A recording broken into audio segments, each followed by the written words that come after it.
Дополнительный единый платеж с зарплаты работников ввели в Казахстане. С 1 января в Казахстане ввели единый платеж с заработной платы, передает biggernews.kz со ссылкой на пресс-службу ЕНПФ. Его смогут применять индивидуальные предприниматели и юридические лица, являющиеся субъектами микро- и малого предпринимательства, работающие по специальным налоговым режимам на основе упрощенной декларации, и производители сельскохозяйственной продукции. Они же выступают налоговыми агентами в части перечисления единого платежа с дохода работников. В единый платеж включаются ИПН с дохода работников, обязательные пенсионные взносы, социальные отчисления, взносы и отчисления на обязательное социальное медицинское страхование.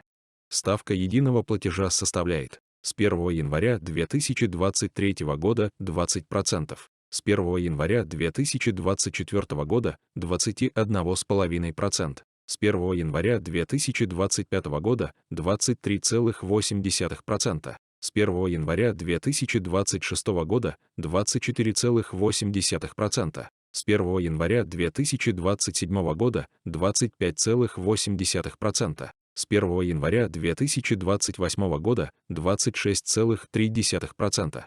Для плательщиков единого платежа доля обязательных пенсионных взносов в ставке единого платежа составляет с 1 января 2023 года 50%, с 1 января 2024 года 46,5%, с 1 января 2025 года 42%, с 1 января 2026 года 40,3%, с 1 января 2027 года 38,8%, с 1 января 2028 года 38%.